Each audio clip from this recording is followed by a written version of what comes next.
E aí, galera, você que está aguardando o início do melhor episódio da semana, ou que já está assistindo o melhor episódio da semana, chegou a hora da gente falar dos nossos patrocinadores. É verdade, Marcelo, ó, tá sentindo cheirinho? Que cheirinho bom, cara. Delícia. É de que é isso aí? Os pães artesanais salgados de quem? Pamela Gaiani. Pamela Gaiani Cozinha Artesanal. Olha, gente, qualidade nos salgados, até doces, bolos. Galera, vocês querem conhecer um pouco mais sobre a cozinha artesanal da Pamela Gaiani? É só entrar no Instagram que vai estar passando aí na nossa tela. Ou faz o que, Marcelo? Onde fica o quiosque da Pamela? Só você vir aqui na nossa igreja, faça uma visita pra gente. Já aproveita e já conhece a estrutura da nossa igreja, participa de um culto com a gente. Então aqui na nossa igreja você encontra o quiosque da Pamela Gaiani. Divino Donuts. Você que precisa dar aí um upgrade na sua festa, ou no seu casamento, no seu evento, você precisa conhecer esses donuts maravilhosos. Você já conhece a torre de donuts deles? Entra lá no Instagram que você vai ver a coisa mais linda que é, né, Wesley? Beleza, e você também que quer conhecer um pouco mais, como eu falei lá, né, dos donuts, é só entrar aí no Instagram deles, você vai ter todas as informações sobre a sua festa, evento, principalmente casamentos. É o carro-chefe, né, Marcelo? Carro-chefe. Casamento é uma coisa de excelência. Mas você quer dar uma lembrancinha também para os seus convidados, fazer uma encomenda maior, só entrar em contato com a galera de Divino Donuts e você vai ter todas as informações. JB Bolos e Doces, falando também de casamento, eventos e aniversários, bolos decorativos, bolos para café da tarde, salgados, uma coisa também de excelência, JB Bolos e Doces, você também encontra lá no Instagram, na descrição dos nossos vídeos e você também terá todas as informações. Eleve o nível da sua festa, do seu evento. Divino Donuts e JB Bolos. Pensou em projetos de engenharia de qualidade? É isso, chama Samarins. Samarins é uma empresa especializada em engenharia e também em projetos na área de engenharia civil. Então é isso, uma empresa referência na cidade, Samarins. E para complementar a sua obra, o seu projeto de engenharia, Comese EPIs e Ferramentas. Lá você encontra tudo para a sua obra, para a segurança dos seus funcionários, é na Comese EPIs e Ferramentas. Aparelhos também, ferramentas, maquinário. Galera, faz uma visita na Comese, próxima rodoviária de Itaguaí, e você vai ter um serviço de excelência. Ou acesse o site ou o Instagram também, tanto da Samarins quanto da Comese, beleza? Quer renovar, incluir categoria e a primeira habilitação é onde, Marcelo? É na Autoescola Porto Seguro, Ed. A melhor de Itaguaí e da região. Só na Porto Seguro você tem um ótimo atendimento e o melhor preço do mercado. Pensando em comprar um veículo ou uma moto de qualidade? ME Veículos, referência na cidade em seminovos. Pare de passar aperto com esse caidinho. Troque de carro ou moto na ME Veículos.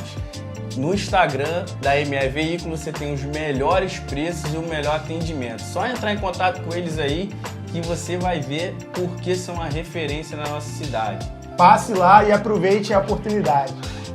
Excelência no mercado de pescados, Peixaria do Jaú, no centro de Muriqui, uma referência na cidade e na nossa região. É isso, irmão. Variedade de peixes, camarões, fruto do mar, você encontra lá na Peixaria do Jaú.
Bem-vindos ao Chosen Cast, esse é o melhor episódio da semana e hoje mais uma vez compartilhando aqui uma experiência maravilhosa com o nosso amigo pastor aqui, né, pastorzão presente aqui com a gente. Eu sou o Wesley Nascimento, estou aqui na companhia também do meu amigo, né, como sempre, Marcelo. Fala, gente, um prazer mais uma vez estar aqui nessa mesa maravilhosa. Seja bem-vindo a mais um episódio do Chosen Cast. Tenho certeza que o assunto de hoje vai abençoar a sua vida. Então já pega o seu celular aí, já ajuda a gente a compartilhar o link, espalha aí no grupo da família, do trabalho, dos amigos. Né? Tenho certeza que esse conteúdo vai abençoar muitas vidas. Então fica com a gente aí até o final. Vamos Isso nessa? aí, galera, vamos lá, né? Hoje o que a gente tem aí, Marcelo? Deixa eu falar aqui do nosso convidado aqui, rapaz, que currículo especial. Hoje tá top demais. Nosso convidado, gente, ele é bacharel em teologia pelo Seminário do Sul. Ele é mestre e doutorando em ciências da religião, com ênfase no Antigo Testamento, pela Universidade Metodista de São Paulo. Ele atua como professor de teologia no Seminário do Sul, no Rio de Janeiro, casado com a Edmara Pedrosa e atualmente em preparação para um novo desafio ministerial internacional que a gente vai falar daqui a pouquinho sobre esse assunto. Sem dar spoiler. Sem dar spoiler. Estamos aqui com o pastor Douglas Pedrosa, nosso amigo. Seja bem-vindo, meu irmão. Obrigado, meus amigos Wesley e Marcelo. Para mim é um privilégio partilhar dessa mesa com vocês. E você que está do outro lado da telinha aí, vai ser muito bacana a sua continuidade aqui com a gente, porque aquilo que a gente vai conversar certamente vai edificar as nossas vidas. Continue com a gente, então. Amém. Vamos lá? Vamos. Pastor, queria que o senhor compartilhasse um pouquinho como foi o início do senhor no Evangelho, né? A conversão, como foi, que período da vida que foi. Você compartilhar um pouquinho com a gente aí? Claro. Interessante que quando eu olho para minha família, assim, por parte de pai, a minha família optou desde muito cedo por uma outra religião. E a minha avó, eu sou de uma região do interior do estado do Rio, em São Fidélis, e a minha avó, ela foi uma referência nessa região e também nessa religião, onde as pessoas a procuravam para que ela pudesse fazer certo trabalho e revelações e tudo mais, né? Uma religião que trouxe prejuízos, assim, para a nossa família, mas o meu avô foi um homem que se converteu e durante muito tempo seguiu ali um caminho do evangelho, e não só o caminho do evangelho, mas ele também era propagador, né? E ele era alguém que pregava o evangelho. E num dado momento, dentro da minha família, os meus tios começaram a se converter, né? Seguindo o caminho do meu avô. E a minha avó, não convertida, seguia sendo essa referência. Então, as pessoas saíam de vários lugares para fazer consulta, fazer trabalho e tudo mais com a minha avó. Mas, graças a Deus, num dado momento, a minha avó, ela se converteu. Então, foi a virada de chave para a minha família. Mas a força maior da minha inserção, né, foi, no caso no Evangelho e tudo mais, nessa cultura, né, do Evangelho e tudo mais, foi quando a minha mãe decidiu, ainda grávida de mim, começar a seguir a Cristo, né? Então ela começou a ir à igreja e tudo mais. Então eu cresci nessa estrutura. Obviamente, meu pai veio a se converter quando eu já tinha 15 anos. Então era uma espécie de competição. E aqui tem até uma história interessante. Recentemente eu estava em São Fidélis e eu vou ficar um tempo, daqui a pouco a gente vai falar nesse intervalo de ministério, né, do Brasil para o exterior, mas eu estava procurando uma bicicleta de segunda mão lá em São Fidélis, porque é uma cidade pequena, 37 mil habitantes, você faz as coisas a pé, e eu um pouco mais preguiçoso, quero fazer pedalando, né? E aí eu estava procurando uma bicicleta e fui em alguns lugares que desde a minha infância eu sei que o cara trabalhava consertando bicicleta. E cheguei lá e ele falou, rapaz, que coisa interessante. O apelido do cara, coisa do interior, né? Cobrinha. Cobrinha olhou para mim assim e falou, cara, olha que coisa interessante. Seu pai insistia em te levar para o bar.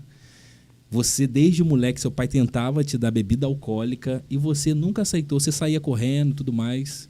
Mas, ao contrário, sua mãe era alguém que buscava ali seguir a Cristo. E hoje você é um pastor. Então, assim, eu fui para procurar uma bicicleta de segunda mão. Infelizmente, não encontrei. A bicicleta que estava lá estava muito caro para mim. E, diante disso, eu ouvi esse testemunho, né? A minha família, por parte de pai, era tão complicada que o meu tio chegou a ter aqui o antebraço né, cortado para que pudesse, então, com sangue dele, que era sangue de criança, sangue puro, fazer os trabalhos. Então, essa era a trajetória. Esse meu tio se tornou pastor da Assembleia, inclusive se jubilou recentemente, e eu sou o segundo pastor da família. Pois bem, dando um salto, aos 15 anos foi a virada de chave. Quando a gente é nascido e criado na igreja, a gente tem aquele negócio, a gente se batiza porque o primo está batizando, o amigo está batizando, sim. mas a gente às vezes não vira a chave definitivamente. Então, eu me converti aos 11, batizei com 12, mas a virada de chave foi numa visita que foi realizada lá em casa para alcançar o meu pai, né? Eu me converti definitivamente aos 15 anos. Meu pai ainda não era. Meu pai veio logo depois. E aí o pregador começou ali mesmo, ele, um presbítero e mais uma pessoa da congregacional, começou a falar do evangelho e tudo mais. Minha mãe estava ali, ela que tinha chamado, aquelas tentativas, aquelas estratégias que a gente faz, né? Ó, Ventura vai estar em casa a tal horário, vem aqui fazer uma visita. Aí, diante disso, ele pregando para meu pai não estava nem aí, só ouvindo por educação. Mas aquela palavra entrou no meu coração de um modo que eu comecei a chorar copiosamente. Comecei a chorar, não parava de chorar. Ele virou para mim e falou, Deus vai fazer uma grande obra na sua vida. Ali foi definitivamente a virada de chave. Somando a isso, veio a vocação para o ministério pastoral. Então, assim, sou nascido e criado na igreja, por parte de mãe e de pai, segmentos religiosos distintos, complicados, ligados ao ocultismo, mas Deus entrou na minha família de um modo, converteu a minha mãe.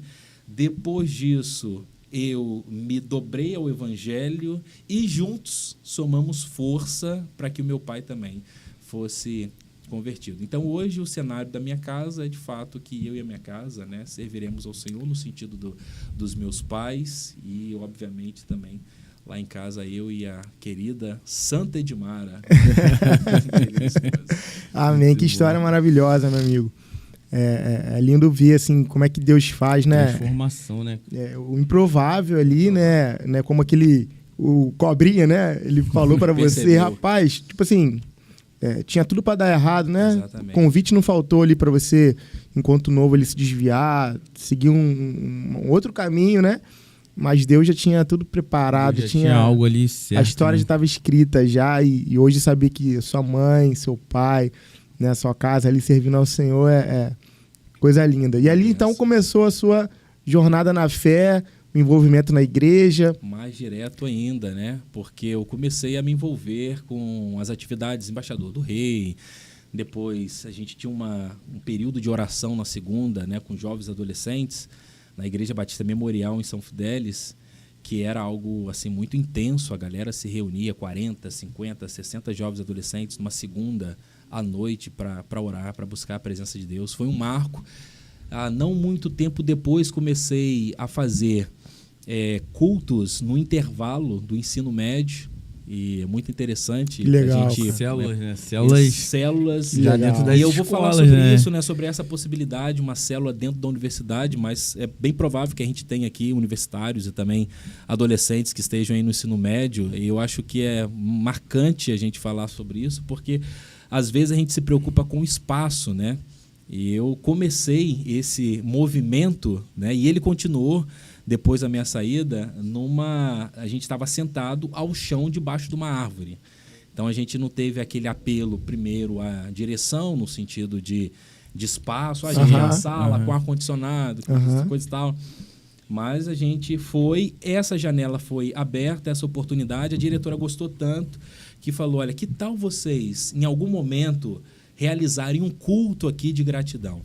Então, na minha formatura... Algo que era curtinho ali no intervalo, 15 minutinhos, 10, 15 minutos. 5 pessoas, 8, 12, 20, né? A gente teve um número de participação.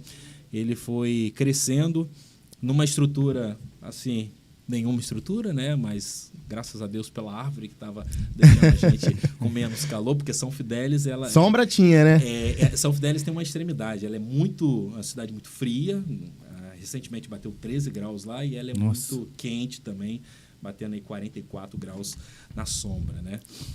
Mas eu tive esse envolvimento fora da igreja e dentro da igreja comecei a conversar com o meu pastor. Eu me lembro que num dado momento eu cheguei com um DVD em mãos e bati assim no gabinete, a porta do gabinete estava aberta, e meu pastor falou: esse DVD aí, interessado, né, querendo saber o que eu estava assistindo, esse DVD aí é de suas pregações? Aí eu disse para ele: olha, ainda não, mas um dia pode ser.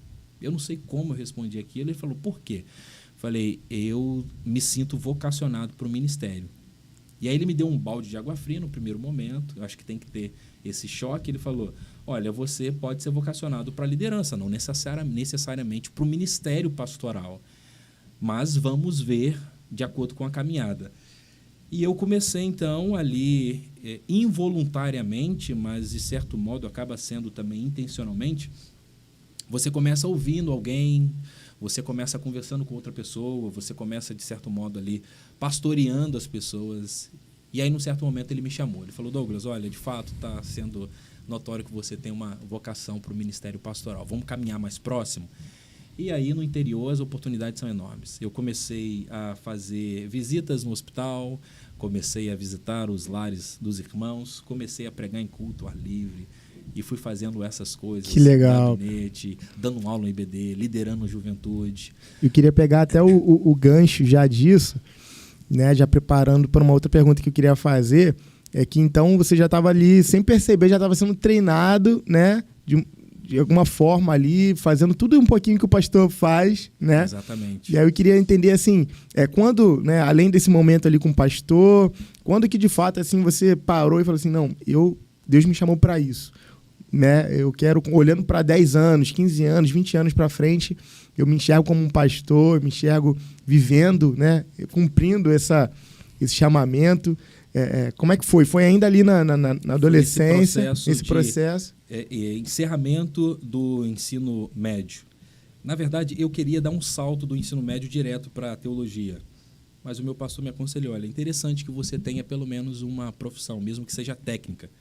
Né? Então, eu fui fazer o técnico em mecânica industrial, no IFE, né, em Campos, Instituto Federal Fluminense, e estudei durante 2 anos. Então, 18, 19 e 20, né, no início dos meus 20 anos, eu estava chegando no seminário. Então, fiz 20 anos, 5 de janeiro a 18 de fevereiro de 2013, né? Um pouquinho depois de um mês, 20 anos e um mês, eu estava chegando no Seminário do Sul para cursar teologia.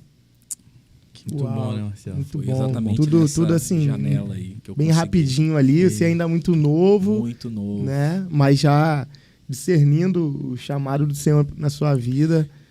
Depois dessa formação, o senhor teve ali, a gente conversou um pouquinho aqui antes, né? O senhor teve ali uma experiência com jovens, né? Foi pastor de jovens. Queria que o senhor falasse um pouquinho dessa experiência aí também pra gente. Bacana. Deixa eu só pegar um gancho aqui com relação aos meus 20 anos, porque eles são um marco na minha trajetória. 2013, final de 2013, 14 de dezembro, né? Então eu cheguei no seminário em fevereiro, 18 de fevereiro, 14 de dezembro de 2013 eu estava me casando com a Edmara.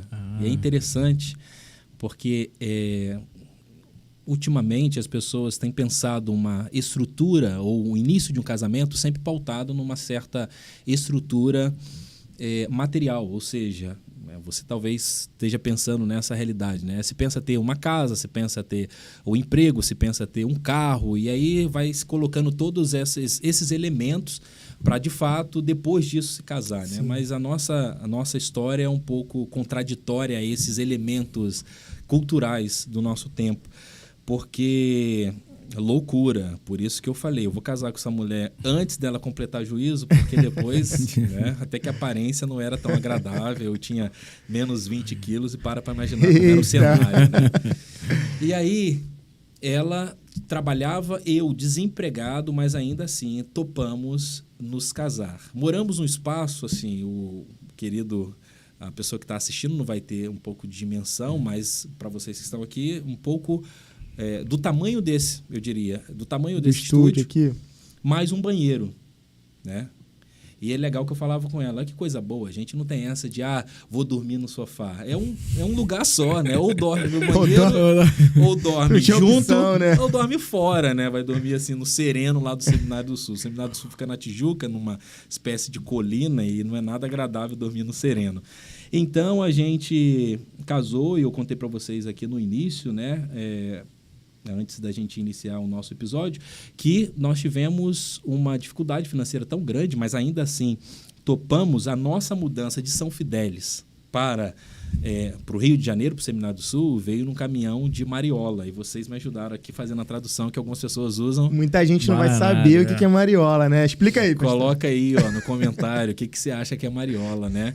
Mas, na verdade, mariola é bananada aqui, bananada. Né? Bananada. Famosa bananada. Famosa bananada. Deixa eu te falar um negócio. Olha, eu posso ir pro exterior, mas não vou encontrar doce melhor que a mariola de São Fidélis. E aí... Então a mudança veio ali compartilhada. Ali Rapaz, olha como são as coisas. Alguém disse assim, olha, Douglas, você tá afim de levar suas coisas? O Mateus, lá da Divinéia, né, que é o nosso bairro, o Mateus da Divinéia, ele tá levando mariola para Niterói.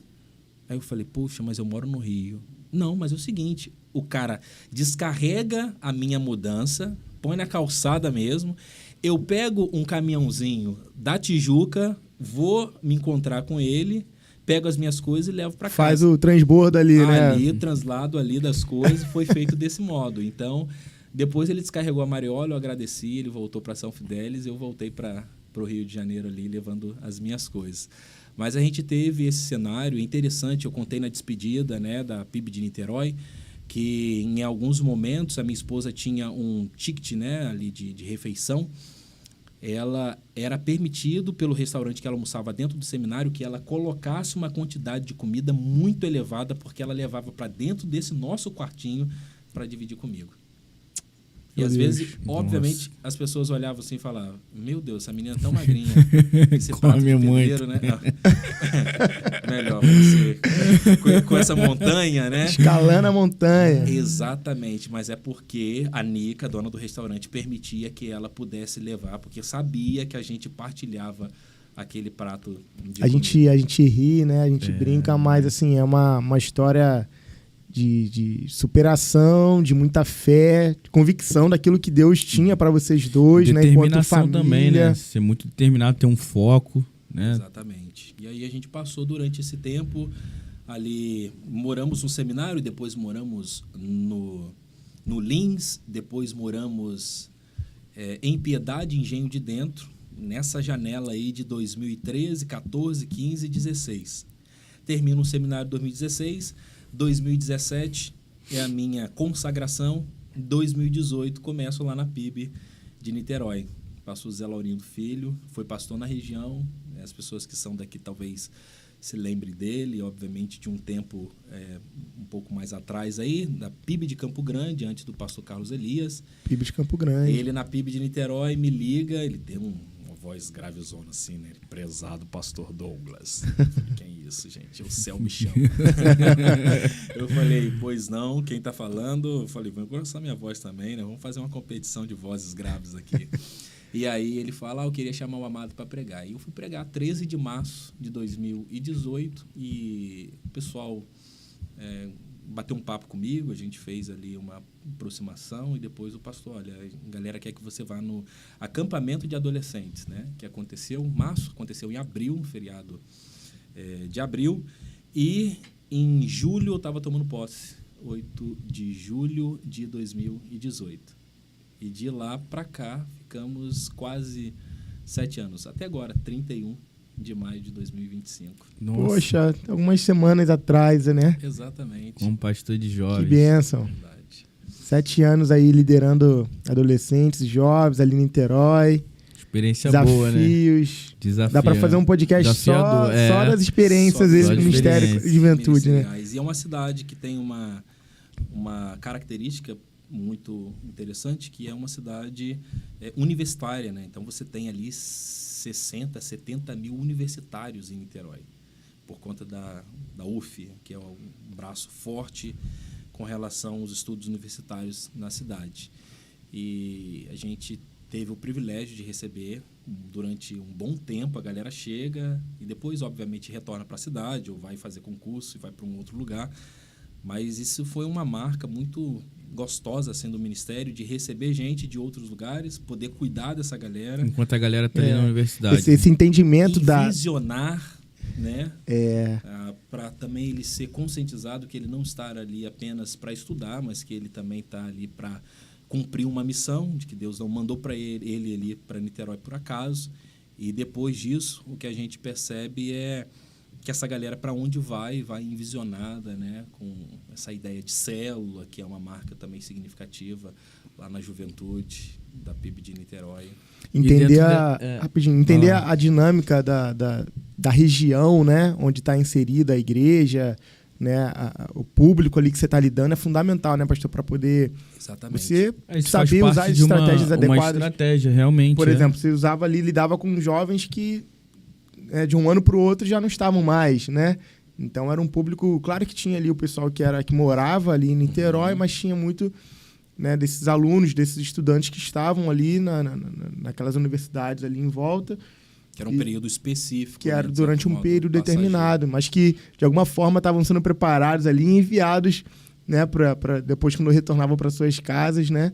Muito, muito bom. E é um local também que, às vezes, o jovem, ele já é conhecedor da palavra, mas por conta de não se identificar, às vezes, com alguma igreja, ele vai para a universidade, né? Um jovem que, de repente, vem do interior, do Rio, né? Começa a morar ali sozinho, ele começa a perder essa identidade, começa a ficar fraco na fé, né? E também é uma forma de dar esse fortalecimento para o jovem. Lidar com o público universitário Não só a galera que precisa chegar a conhecer o evangelho, mas cuidar também dessa galera que precisa ali se manter, né, na comunhão. Isso é muito importante. E a gente percebeu, assim, né, durante um tempo, porque, e até mesmo pela narrativa das próprias pessoas, que num certo momento a gente identificou que as pessoas demoravam 8 a 12 meses para se conectar com a igreja. Então é exatamente isso que acontece. Me veio à memória aqui um jovem de Florestal, interior de Minas, 5.000 habitantes tem a cidade. Então, o cara sai de uma região de 5.000 habitantes, chega em Niterói, 500.000 habitantes, olha a porcentagem, né, distante daquilo que ele está acostumado a viver. E não tem pai, não tem mãe ali, não tem tio, não tem familiar, não conhece ninguém a não ser os primeiros contatos com a sua turma. E ele vem de uma igreja batista e ele nos procura. Então, essa é uma ideia que a gente precisa fazer a leitura, né? O John Stott trabalha muito sobre isso, a ideia de ouça o mundo, ouça o espírito, ouça o mundo, a ideia da gente escutar a nossa realidade para, de fato, escutar para onde Deus está direcionando. Então, a ideia, diante disso, é diminuir esse tempo, porque quanto maior o tempo, quanto mais distante for essa conexão com a igreja, mais prejuízos nós temos, e às vezes alguns prejuízos que só vão ser reparados, né? Só vão ser consertados lá na frente. Isso é ruim. Então o cara fica 8 meses fora da igreja, né, e sendo bombardeado por muitas coisas e distante das referências que ele sempre teve. Então, se ele veio de uma igreja, ele tinha uma referência religiosa, tinha uma referência familiar da cidade dele. Isso pode acarretar em prejuízos, né? Então, a pessoa pisar na igreja, ela ser bem acolhida. E a célula, né, na PIB de Niterói, o pessoal chama de PGM, com a mesma mentalidade de multiplicação e tudo mais. Então, a célula ela é fundamental para isso.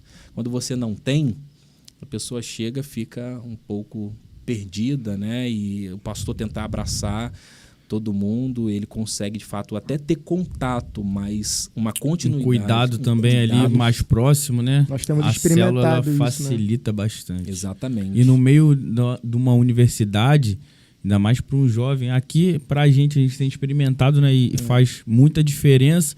E aí a gente colocando na realidade de uma universidade, um jovem que o senhor falou que saiu lá, né, do interior de Minas, com pouquíssimos habitantes, o cara vem para cá com uma realidade completamente diferente, com a galera com um pensamento completamente diferente do dele.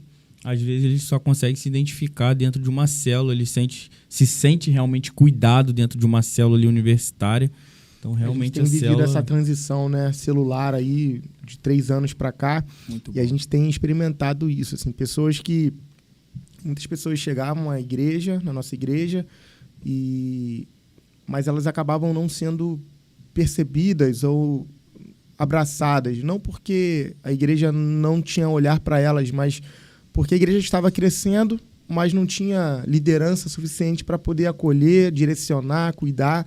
E com as células veio a formação de líderes, multiplicação não só de células, mas de liderança. Então, que é um hoje, dos pilares, né? A escola que de é um dos líderes. pilares, a escola de líderes, exatamente. Então, hoje nós temos, né, muitas pessoas já com essa visão de líder, né, mapeando na igreja os novos, os convidados ali, e já direcionam um convite, né, para alguma célula, direcionam. Então, a gente conseguiu, né, aumentar muito o alcance das pessoas com as células, né, preenchendo ali primeiro essa agenda semanal, depois com cuidado, com contato durante a semana, que a gente sabe que é fundamental, aquela troca ali, né, aquele bate-papo. E, pastor, eu queria, né, construindo aqui, né, tudo que a gente tem falado, aonde que começou assim, a vocação para o ensino? Aonde que o senhor percebeu que, olha, eu gosto de dar aula, gosto de ensinar, e depois futuramente daqui a pouco a gente vai falar aqui sobre o seminário, né? Mas onde que surgiu? Foi durante o ministério com jovens? Ou também lá de trás o senhor já Na época gostava? do seminário. Eu fiz uma postagem Na recentemente. época do seminário. Eu estava no seminário há até pouco tempo, até alguns dias atrás, e fui à biblioteca para estudar. E eu trabalhei na época do meu seminário, ali no ano de 2015, trabalhei na biblioteca como bolsista. Ou seja, revivi tudo aquilo recentemente, né? Aquele espaço, as estantes, os livros, vi as estantes num projeto. Na época o MEC fazia uma exigência de acessibilidade, então as estantes ficavam no segundo piso. Eu fiz parte do time que teve que descer todas as estantes de cima por conta da acessibilidade e tudo mais. E aí eu tirei uma foto de mim mesmo, né? Posicionei o celular num lugar assim, tirei uma foto mexendo nos livros e um carrinho ao lado, né? E aí eu coloquei exatamente, a postagem é como se estivesse voltando a 10 anos, que foi a partir desse trabalho na biblioteca que eu comecei a me interessar um pouco mais pela leitura, pela pesquisa, né? Ou seja, ia guardar um livro aqui, ia colar, antes dava uma lida. Peraí, deixa eu ver o que o Wolfgang Pannenberg está dizendo. Aí li ali 5 minutinhos, 10 minutinhos, guardava. Obviamente eu tinha os meus livros de leitura, mas eu comecei a procurar nichos dentro da teologia mesmo, mas um pouco mais abertos, né, assim, fora daquilo que eu realmente me interessava por intermédio disso. Mas eu não só lia, às vezes no bate-papo, às vezes ia para o café, no intervalo ali, o cafezinho, eu começava a compartilhar. E as pessoas começaram a identificar. Isso é muito interessante, porque quando eu fui para o seminário, eu fui com uma única vocação, entendendo um único dom, como se fosse o dom do pastoreio, né? E quando a gente olha lá o texto de Efésios, quando Paulo vai falar sobre a lista de dons, ele coloca pastores e mestres. E a melhor tradução seria pastores ou pastor/mestre, que o pastor é um professor, né? E nesse caso ele ensina e pastoreia. Aí eu comecei a compartilhar com as pessoas daquilo que estava aprendendo. E algumas pessoas falaram, você não tem interesse, coisa e tal, de ensinar. E comecei também a dar uma ênfase maior no ensino de escola bíblica dominical e tudo mais. E comecei a descobrir a minha vocação. Aí eu falei, opa, tá aqui a descoberta. Começou, né, a se encontrar ali. de um desdobramento de um dom, né? E recentemente, só abrindo um parênteses, eu aprendi a fazer uma oração de pedir mais dons ao Senhor, porque pelo menos um a gente vai ter. Mas eu tenho entendido que, segundo aquilo que Paulo diz aos corintianos lá do primeiro século, né? Não são desse século não, mas o que Paulo vai dizer aos coríntios é procurai com zelo os melhores dons, né? E eu tenho pedido ao Senhor. Mas lá atrás eu comecei a descobrir o dom do ensino, e aí depois da minha formação, já, se não me falha a memória, 2020 comecei a dar aula no seminário de Niterói, 2022 comecei a dar aula no Seminário do Sul, mas a vocação veio em 2015. E é interessante que às vezes você trabalha com ensino, teve um professor, o Valtair Miranda, que está no seminário há 30 anos, que me marcou significativamente. É aquele professor que, num dado momento, eu falei, eu quero seguir o caminho, né, desse cara na universidade que ele estudou. Mas eu tive uma outra referência, que foi uma referência muito forte, que foi o pastor Luiz Saião. Então, eu caminhei com o Luiz Saião, vendi material para o Luiz Saião, Lembra daquele episódio? Luiz Saião é referência Antigo Testamento. A minha dificuldade nacional. Grana, eu me tornei, então, nesse período, um bolsista, e aí ganhava ali R$370. Eu falei, Saião, tô casado, coisa e tal, queria ganhar um trocado a mais, não tem como eu trabalhar vendendo alguns materiais para você? Aí ele, Douglas, vamos conversar sobre isso. Ele fala assim mesmo. Eu imitei ele na formatura, né, coisa e tal, ele ficou gargalhando, foi muito legal. Mas é interessante que o Saião sempre foi um cara assim, muito amigo, muito pastor. E eu tenho dito para as pessoas, né, porque elas me perguntam qual é a minha referência de Antigo Testamento, mas por que o Antigo Testamento? Eu falei, por conta da vida do Saião. Né? Mas o Saião é interessante. Ele é inteligentíssimo, mas ao mesmo tempo muito simples, né? Muito humilde. No vídeo, nos textos, aquilo que ele é na particularidade. A gente foi para Cabo Frio e eu fui vender o material, cheguei para ele e falei, Saião, eu já encontrei um lugar aqui para descansar. Eu tinha visto um banco de madeira que eu ia me jogar lá, já estava com lençol. Aí ele foi pro hotel, voltou. O hotel não era aquele hotel, era uma espécie de Airbnb, um negócio um pouco maior, não era só um quarto, né? Ele voltou e disse, Douglas, tem espaço para você lá no hotel. Ou seja, eu não tinha titulação, eu não tinha pedigree, eu não tinha nome na denominação. Então ele não fez porque eu tinha um título. Ele fez porque ele tem um coração de servo. Chegando lá, ele falou, Douglas, vamos dividir o valor aqui que você vendeu. Eu não quero dinheiro para mim. Eu só preciso da parte do valor para entregar na Rádio Transmundial para cobrir o material. O restante é seu. Eu nunca vi um empreendedor, um empresário fazer isso com alguém que está trabalhando com você, né? Então de alguma forma ele já enxergava em você, né, o chamado ele fez ministério. Um investimento na sua vida. É isso aí. Isso é com importante. certeza ele enxergou como um investimento. Já estava impulsionando a sua vida ali, porque ele já enxergava você aí como grande potência aí. Verdadeiro mentor, né? É verdade. Verdadeiro Até mentor. hoje eu tenho um contato com o Saião, mando mensagem, atualizo ele recentemente. Vamos falar daqui a pouquinho sobre essa mudança ministerial. Eu atualizei ele sobre essa mudança, né? Ele ficou mega feliz, ia fazer contato com alguém que ele conhece lá do seminário e tudo mais. Então, a gente está seguindo esse caminho de tentar muito falar bom, hebraico como ele. Bereshit, bara Elohim, et Hashamayim, ve'et haaretz. Olha! Dentro dessa mudança aí, pediu para o senhor já explicar, né? O local, como será essa mudança, como que apareceu essa oportunidade. Rapaz, isso foi incrível demais. Por que esse local? Deixar o senhor falar isso tudo aí pra gente não o pessoal não tá ansioso aí querendo saber. Então, vamos lá. Agosto do ano passado, agosto de 2024, eu tô num acampamento de liderança do Ministério de Jovens. E aí eu falo com o pessoal num determinado momento o seguinte, gente, agora é o momento de ouvir a voz de Deus. Então cada um pega a sua Bíblia, vai para um cantinho, né? Que às vezes a gente chama de a sós com Deus, né? Esse é o momento. E eu não sabia que estava preparando ali uma pegadinha santa, né? Espiritual, para mim mesmo, né? E eu peguei a minha Bíblia e fui até um certo local, sentei na grama, e o texto que eu estava lendo era o texto da transição do reinado, do Davi para o Salomão. E aí Deus falou no meu coração, você é como Davi, você vai preparar a maquete, você vai juntar o material, mas você não vai construir o templo. Eu falei, como é que é? Isso mesmo. Vai vir uma outra pessoa e vai viver tudo aquilo que você acreditou, tudo aquilo que você se envolveu, que você se desgastou para acontecer. Você está vendo parte, uma pequena porcentagem, mas quem de fato vai ver tudo isso é uma outra pessoa, um outro time, um outro líder. Eu chorei demais, falei, Deus, não é possível, eu sofri a beça em algumas situações, mas eu não vou ver plenamente o resultado. Ele, não, você plantou, mas isso não significa que você vai colher. Isso foi um marco para mim. Eu falei, o que eu faço? Ele entrega o ministério. Eu falei, não é possível entregar o ministério, que é isso? Niterói é maravilhoso.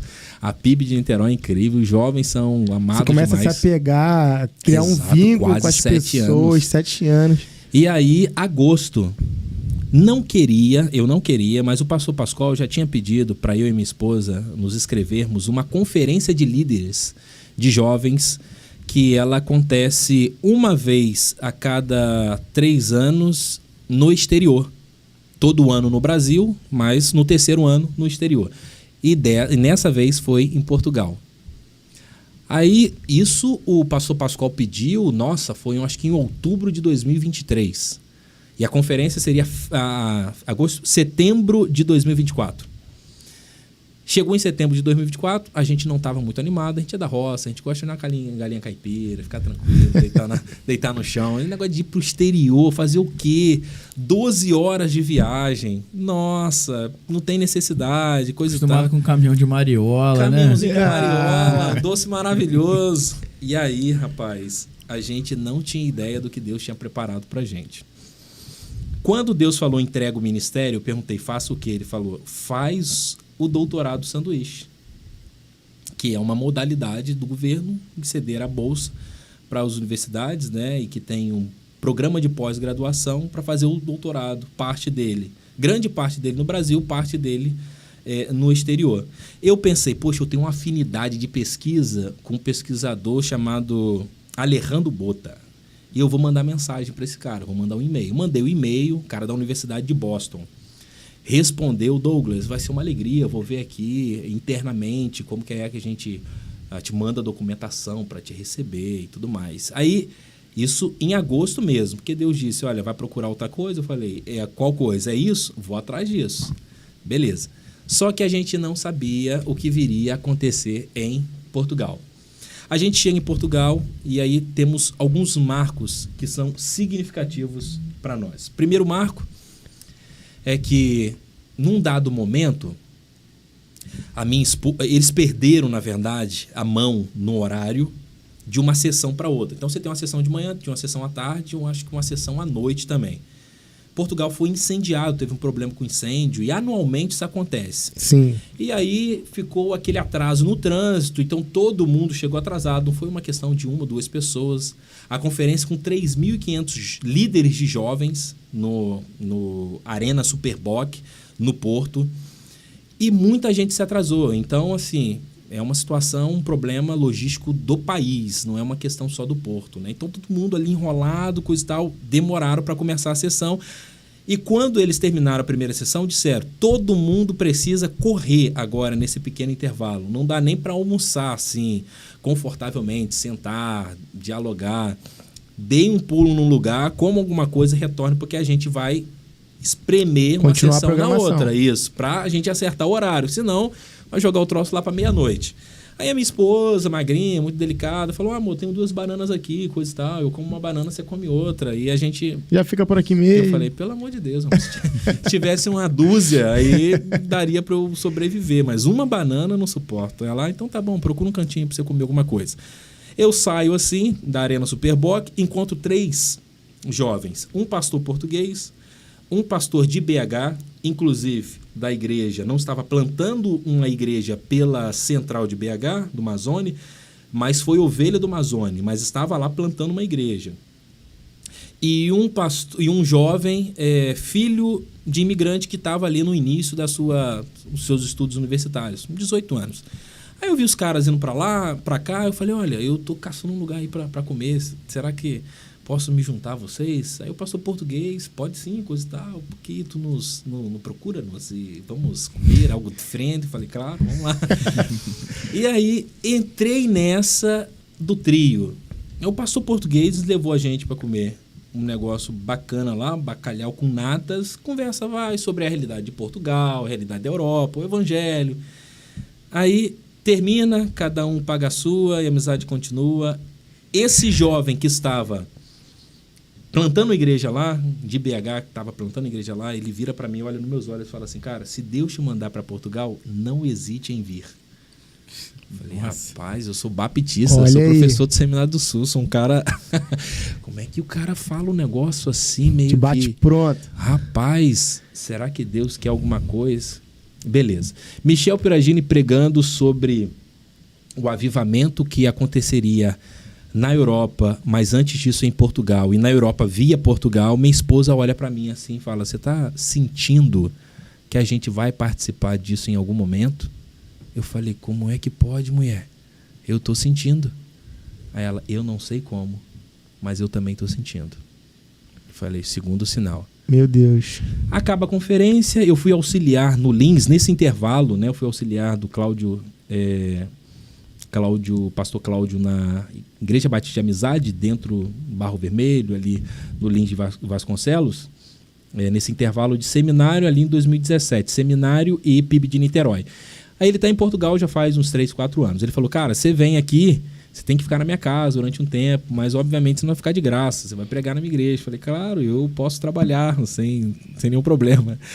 E aí, quando eu chego lá, na realidade, lá no norte de Portugal, estava ali no Porto, chego no norte de Portugal, ele vai me levar para conhecer a igreja do Braga. E no Braga, a gente conhece a igreja, assim, normalmente, igual como se a gente tivesse aqui, ali é o templo, aqui é a sala, esse aqui é o estúdio. Eu me apresento, espaço, normal. Sai uma senhora, vem em nossa direção, aí ele apresenta, olha, esse aqui é fulano de tal, um casal de Niterói. Ah, vocês são de Niterói? Qual a igreja de Niterói? PIB de Niterói. Conheço, na época do Faninho, fui danando, falei, bacana. Rapaz, acabou aquilo ali, a mulher segura na minha mão e fala assim, da próxima vez que vier, venha para ficar. Falei, meu Deus, não tem dinheiro nem para vir, quanto mais para ficar, que negócio é esse? Mais um sinal. Mais um sinal.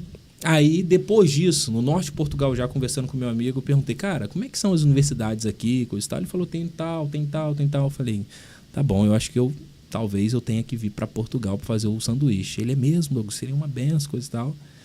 Eu volto, chego no Brasil, primeira coisa que eu faço uma lista de e-mails de pesquisadores que tinham uma certa afinidade, e dentre os pesquisadores eu encontro uma professora que estava lá, na informação que eu encontrei, que ela era professora da Universidade Nova de Lisboa. Mando mensagem para ela, professora Maria de Fátima, coisa e tal, aqui é o Douglas, eu vou concorrer a uma bolsa, mas antes disso eu precisaria saber se a senhora tem disponibilidade para me receber, o período tal. Ela, Douglas, vai ser um privilégio, mas como é que você achou esse e-mail? Eu quase não olho ele. Esse e-mail é muito antigo, meu e-mail atual é tal e-mail, vamos conversar. Já estava praticamente nativo o e-mail. Rapaz, ela viu alguma coisa, chegou para ela, eu falei, esse já é o 4º sinal, já é o suficiente. E de fato, aí ela pegou aquilo, falou, Douglas, a documentação que você precisa é essa, me envia, depois a sua assinatura que eu assino, envio para você. E aí de lá para cá eu falei, cara, não vai ter outro caminho. Você Portugal. É Portugal. Então, tá aí revelado, né? Portugal. Tô indo para Portugal, já falei lá com o pastor Johnny, né? Hoje pela manhã estive lá com ele e com a igreja, que eu quero visitar o Rômulo, quero conhecer o trabalho bonito que eles estão fazendo. Amém, amém. Eu vou ficar na região de Lisboa. Então, no primeiro momento, as coisas foram se desdobrando. No primeiro momento, eu ganhei uma bolsa, né? Para estudar na Universidade de Lisboa e dar continuidade à minha pesquisa. Eu vou estar dentro do Centro de História da Universidade de Lisboa. O Seminário do Sul, onde eu leciono, fez uma parceria com o Seminário de Lisboa, num projeto chamado Projeto de Internacionalização. Isso é bom para o seminário daqui e bom para o seminário de lá. E bom para o senhor. E bom demais. Bom pra todo mundo. Eu estou me sentindo muito privilegiado, porque essas pessoas que passam pelo seminário são líderes formados exatamente para a implementação e participação do avivamento que Portugal vai ver. Portugal está vivendo um tempo muito significativo por conta da forte imigração. Então as pessoas vão olhando com certo, às vezes apenas pelo olhar econômico, socioeconômico, mas tem algo de Deus acontecendo por intermédio da, sobretudo, participação dos brasileiros nesse país. E é interessante notar, para nós que somos batistas, e para olhar para a nossa história, que depois da guerra do norte com o sul dos Estados Unidos, o sul, em busca do algodão, que é muito mais barato, os sulistas vêm para o Brasil, que tem esse valor muito em conta. Então, tem uma imigração, né? Tem uma chegada significativa de americanos aqui e, significativamente, os missionários depois também começam a vir. Consequentemente, nós temos, então, o nascimento, né, das igrejas batistas e essa expansão. Então, o que somos hoje, enquanto batistas brasileiros, a gente precisa se lembrar. Essa força que somos hoje é resultado também de um processo, né, migratório, né, Então, Amém. a gente pode olhar esse cenário da chegada de brasileiros. Eu conversei com alguns líderes brasileiros que estão em Portugal. De fato, tem algo diferente, como diz o português, acontecendo, e Deus está controlando todo esse cenário, de fato, para abençoar aquela nação. Meu Deus, não Amém, tem que como benção. dizer que Deus não tá nesse negócio aí. E rapaz. vocês tem direcionado. estão dentro disso. Isso que é bonito a gente perceber, né? Nós estamos participando disso. Amém, Cara, isso cara. é incrível. Através lá da família do Pastor Uma Ron. realidade no Rio, né? Aqui na região do Rio, fomentando algo que já está ali, de certa forma, como uma centelha, né? Para uma explosão, uma combustão muito forte que vai ser o avivamento na Europa. Pastor, Amém. dentro disso, eu queria que o senhor agora deixasse uma mensagem final aí, mas a gente preparou outra coisa, né? Mas dentro desse assunto, eu queria que o senhor deixasse uma mensagem final para os pastores, principalmente para os pastores e líderes, né? Como o senhor, que às vezes faz um planejamento, né, de vida, uma bolsa sanduíche aí, de repente, para outro país, né? Mas Deus, ele direciona de outra forma. Queria que o senhor deixasse uma mensagem para esses pastores, né? Disso tudo que o senhor viveu, né? De parte de experiência, uma mensagem aí de realmente de Encorajamento, força, né? encorajamento, né? Dentro disso, Amém. de seguir realmente o que Deus está ordenando ali que faça, né? Mesmo sendo um país que você não conheça, que você não espera, que você não tem recursos, Que nem queria ir. nem queria Não ir. por conta dos portugueses, mas por conta do nosso comodismo mesmo. Para que a gente vai para um outro país? Sair né? da zona de conforto, conforto, né? exatamente. Não é fácil. Eu acho que é o seguinte, eu acho que o primeiro ponto é a gente entender que a nossa vida é uma vida de entregas. Ou seja, Deus falou fortemente ao meu coração que a entrega que eu fiz, por exemplo, quando eu era jovem, da minha vinda para o seminário, para o Rio, sair da minha realidade, da minha bolha, da minha cidade, e a chegada no Rio foi uma entrega. Foi casar, né, muito novo, sem emprego, trazer as mudanças, um caminhão de mariola, bananada, foi outra entrega. Mas a nossa vida, ela não é uma vida limitada de entregas.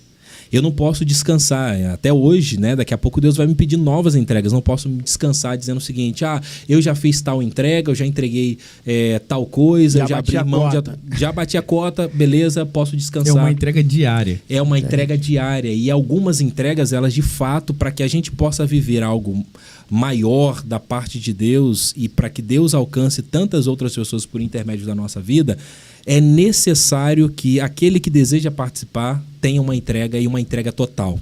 Amém. Daqui a pouco a gente vai ter um espaço ali do culto, da mensagem, exatamente sobre isso. Porque você olha o texto de Atos, capítulo 16, a partir ali do verso 6, você percebe o Espírito Santo frustrando o planejamento de Paulo e Silas, que tentavam entrar na região da Bitínia, da Ásia como todo, Galácia e tudo mais. O texto é claro, o Espírito Santo proibiu. Aí depois vem, e o Espírito de Jesus proibiu.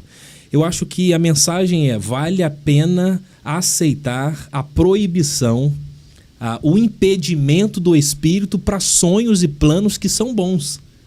Nós não estamos falando, por exemplo, se eu vou para Boston, de qualquer forma, eu iria me envolver com igreja, eu iria me envolver com o reino de Deus, fora dessa realidade de igreja, um escopo maior, mas eu não estaria no centro.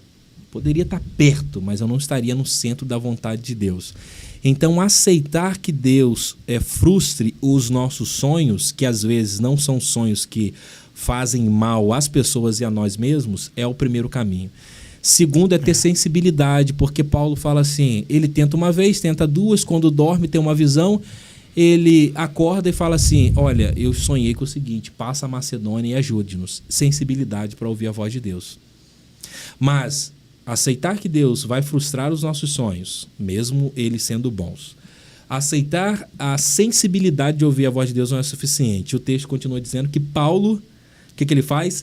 Imediatamente. Na verdade é o Lucas escrevendo, né? No plural ele diz, imediatamente pegamos as nossas coisas, rasgamos o projeto ali humano de tentar retornar à região da Galácia, deixa para lá, isso aqui acabou, porque Deus tem um novo direcionamento, e uma obediência inteira e imediata. Ou seja, eles obedecem, percebemos que Deus deu um novo direcionamento. Aí vem algo que para mim é extraordinário, que quando a gente aceita a frustração dos nossos planos, tem sensibilidade para ouvir a voz de Deus e obedece imediatamente, o que acontece? Acontece algo que nós não conseguimos mensurar.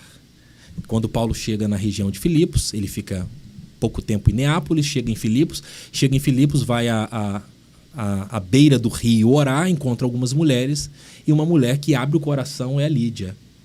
Lídia insiste muito para que Paulo e Silas, talvez a equipe ali, Lucas, não sei se mais outros participantes, possam estar na casa dela. Gente, por favor, vamos lá em casa. Vamos fazer uma célula, né? E quando eles chegam na casa de Lídia, a partir da casa de Lídia, o que começa? A igreja de Filipos, que é a primeira igreja da Europa. Então, às vezes, você estrutura, pensa em alguns planos. Eu fiz isso. Chorei na grama, queria vivenciar algumas coisas que eu tinha planejado, mas Deus frustrou. Mas eu tenho certeza que essa frustração é para o meu bem e para a glorificação Amém. do nome de Deus. Então a mensagem é: vale a pena ter os planos de Deus frustrados, os nossos planos frustrados para a implementação dos planos de Deus, porque pode estar nascendo um projeto para alcançar, como foi o caso de Filipos, toda uma Europa, a partir da realidade de uma comerciante. O segredo é sempre estar no centro da vontade, né? Exatamente. Muito bom, pastor. Que benção. Pastor, Amém. muito obrigado. Conversa boa. Conversa boa. Passou ligeiramente. Passa muito rápido. Mas, poxa, agradecer a galera aí que está nos assistindo mais uma vez, né? Esse foi o melhor episódio da semana, né, Marcelo? Obrigado, né, Wesley? A todos aí que tiveram aí junto com a gente até aqui. Espero que você tenha sido abençoado. Pastor, obrigado mais uma vez por aceitar o convite. Eu que tá? agradeço, Que Deus abençoe Marcelo. sua vida, Wesley, da sua esposa. obrigado. E desse projeto aí, né? Desafiador, mas sabendo que Deus está na frente e que as portas já estão sendo abertas, né? E que vai ser tudo para honra e glória do Senhor. Nas férias o convite está feito para voltar aí contar a experiência, né? Maravilha. E a gente vai ter uma janela de oportunidade para trabalhar com universitários também lá dentro da universidade. Olha aí que benção. Então, além desse trabalho de pesquisa, de professor, né, de ensino teológico, a gente também vai estar dentro da universidade. E aí o meu pedido para vocês, para a Vila como um todo, né, você que nos acompanha, que estejam orando por nós, por mim, pela Edmara, para que o evangelho seja anunciado e que vidas sejam salvas e que tenhamos um Portugal e toda a Europa, né, de forma diferenciada pelo poder do evangelho. Contem com o nosso apoio. Amém. Com certeza. Agradecer a nossa equipe também, né, o Tiozinho Cash, a galera que tem dado um apoio aí pra gente. Galera que faz acontecer, né, verdade. cara? Galera top demais. Essa galera que faz acontecer de verdade aí. Obrigado, beleza? gente. É isso aí, galera. Muito obrigado mais uma vez. E esse foi o melhor episódio da semana. Até a próxima. Valeu! Valeu!